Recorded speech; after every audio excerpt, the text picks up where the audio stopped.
if English isn't your first language but you want to make YouTube videos in English, or maybe you're already creating but struggling with confidence or clarity, then this video is for you. First, I will ask you one powerful question, the kind that flips a switch. Then I will break down exactly why you're having these doubts. Next, we will look at two paths you can take. And finally, I will walk you through my full workflow for making videos in English as a non-native speaker and doing it confidently. Oh, and I've got a free gift for you that will make your life way easier.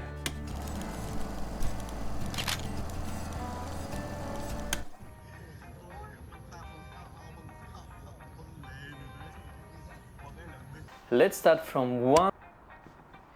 No. First, we will start with the gift, because everyone likes gifts, right? Well, at least I do. Pause the video, scroll down to the description and you will find the link to a freebie I would love to share with you. It's the exact PDF I use when making my own videos in English. Inside, you'll find the key points and tips that help me stay confident while building my personal brand. One very important question. Why do you actually want to make your videos in English? And not your own language. Is it because you want to reach more people? Because you live abroad and English is your daily language?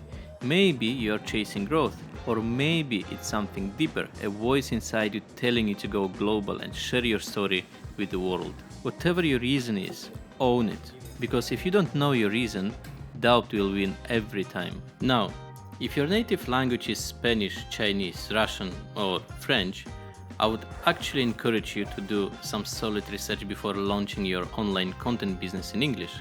These languages still give you access to huge markets. Yes, English gives you a chance to reach the whole world. But be mindful, the competition is massive. To stand out, you will need patience, passion and a lot of practice. Niching down becomes even more important in the English-speaking world. And just to be clear, I'm not here to discourage you. That's not the point of this video. I'm here to warn you, guide you, and spark ideas that help you move with intention. I am Polish, and let's be honest, the Polish market is small. But that's not the only reason I chose English. At this point in my life, I have more international friends than Polish ones. And every time I posted something in Polish, they ask me to explain or translate. I travel the world, I keep making friends from all over. And I want to share my life lessons with as many people as possible. That's why I chose English.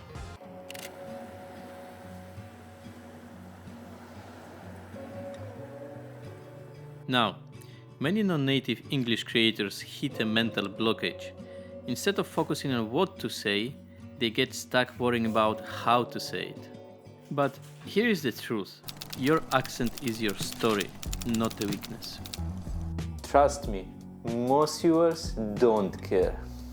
For me, it takes just one sentence and people instantly know I'm from Central or Eastern Europe. And you know what? That's great. It actually saves me time explaining myself. You probably have some international friends, right? When you are chatting, sharing stories or having fun, your accent or the occasional grammar slips is probably the last thing anyone cares about. You are connecting, not auditioning. That mental blockage, it's something you'll have to deal with on your own terms. But don't worry, in the next chapter I'll help you deliver your message clearly and confidently. Now let's be honest, as you grow, haters will come. That's guaranteed. And if your accent is perfect, they will just find something else to pick on. That's how the internet works. In my case, I'm fluent in 4 languages, and English, it's not even my 3rd one. I started learning it pretty late, so the accent stayed. Some of my best friends love to joke about how I pronounce certain words with a heavy Polish twist. If you understand and speak English, that's already a big achievement. When you're trying to deliver a message professionally on YouTube, language mistakes can sometimes hurt your credibility.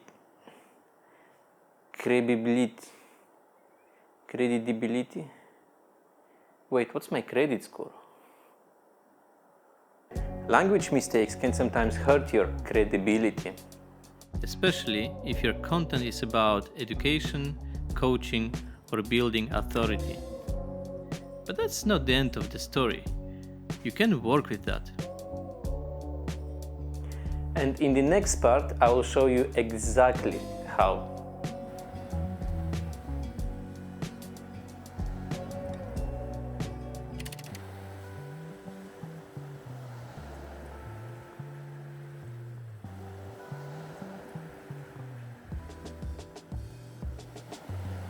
Now there are only two options we need to pay attention to, and one of them will require more work than the other. The first one is if you want to treat your viewer like a friend. You are not delivering highly specialized content. Maybe you are creating videos about lifestyle, travel, cooking, gaming, photography. You get the point. In this case, I would really highly recommend being natural. Just be yourself. Focus on what you say, not how you say it, and avoid complicated vocabulary. You are stepping into a deep ocean of English content. Remember when I mentioned niching down earlier in the video? Being yourself, being truly authentic, is already a form of niching. Then, just choose a less saturated feel and stick with it. The more you create, the better your English will get. With each video, you'll grow both as a creator and an English speaker. Your story, your experience, your emotions, that's what really matters.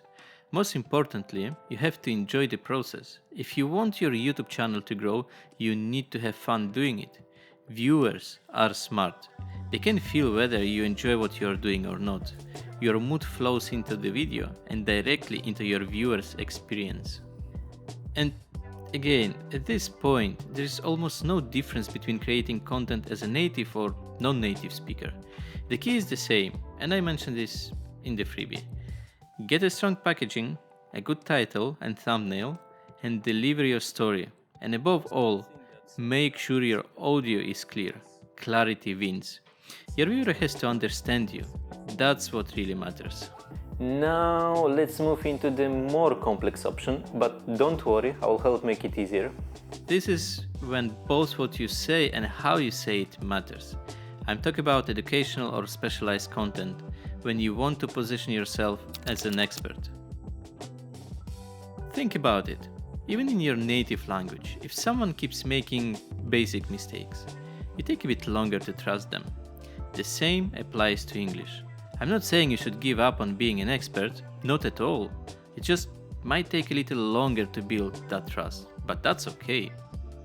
And right now, I will walk you through the exact workflow I use to create videos in English as a non-native speaker.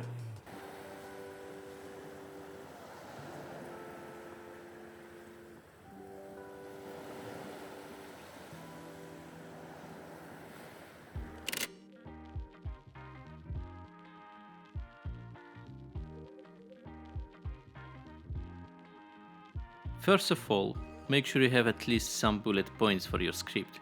There is not much room for improvising here. The more you improvise, the more mistakes you will make, and we definitely want to avoid that. I would highly recommend that for your first few videos, you write a full script.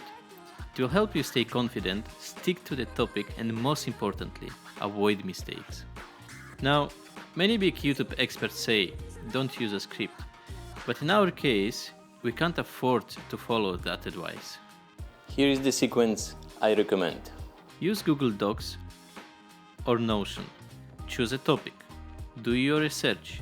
Write down bullet points. Then expand those bullet points into a full script. But don't worry about your grammar yet. Seriously, skip that for now. You can even write the script in your own language, but I suggest doing it in English. This is where the practice begins. Write it the way you want to deliver it. Your tone, your rhythm, your inside jokes. The content needs to feel yours. It needs to have that spark. Now, all we need are two tools, Grammarly and ChatGPT. Obvious, right? Grammarly will correct your raw script as you go. But here is the trick. Don't just let it fix your grammar. Learn from it. Pay attention to the mistakes you keep making. I recommend having a small notebook where you write down those corrected mistakes so you don't repeat them later. As I said earlier, by making YouTube videos you are growing as both a creator and an English speaker. Once you've written the script, here's where AI steps in, more specifically ChatGPT. But listen, don't let it rewrite your script so much that it doesn't sound like you anymore. Here's what you want ChatGPT to do. Fix the grammar, improve the flow, suggest mini hooks throughout the video, and most importantly, keep your voice and style. The whole point of dropping your script into ChatGPT is to make sure your message sounds natural, error-free, and polished, but still yours. Next step, drop the full script into Google Translate and listen to it 2-3 times. Pay close attention to the words you thought you were pronouncing correctly. Highlight those tricky ones and practice them a few times before recording. This is how you polish your pronunciation. More precisely, how you eliminate unconscious mistakes that would sneak into your delivery. Once you've practiced reading the script a few times, it's time to record. Now, you have a few options. Talking directly to the camera, voiceover, or what I like to do, a mix of both. Personally, I love combining the two. Talking to the camera helps me connect with my audience directly. Voiceover lets me tell the story through my cinematic shots. Also, I'm not that great at memorizing full scripts, so voiceover really helps me here. It's a personal choice, and it needs to align with your brand. No matter which option you choose, here comes the most important technical part, your audio. I highly recommend investing in a good microphone, either a lavalier or a shotgun mic. I personally use the DJI mic and Rode shotgun. Links in bio. As I say in this video, clarity wins. If you speak clearly and understandably, your viewers will quickly get used to your accent and soon forget it, because they will be focused on your message. Speak slower if needed, but speak clearly. In editing, cut the long pauses to improve the flow. One of the tips from my freebie. The rest of the technical stuff, editing software, camera setting, is the same as if you were making a video in your native language. Maybe in the future, I'll do a full tutorial on that. But honestly, I'm not sure. Because on this channel I focus on personal branding, self-improvement, slow travel, and building location and financial freedom. And if you want to build your personal brand, YouTube is a must. In one of my upcoming videos, I'll share what it's like to be a polyglot and why I started learning Japanese in my late 30s. So don't forget to subscribe if you don't want to miss it. You don't need perfect English. You need a message worth sharing. And remember, live by Goldprints, not by limits. Thanks for watching and see you next time.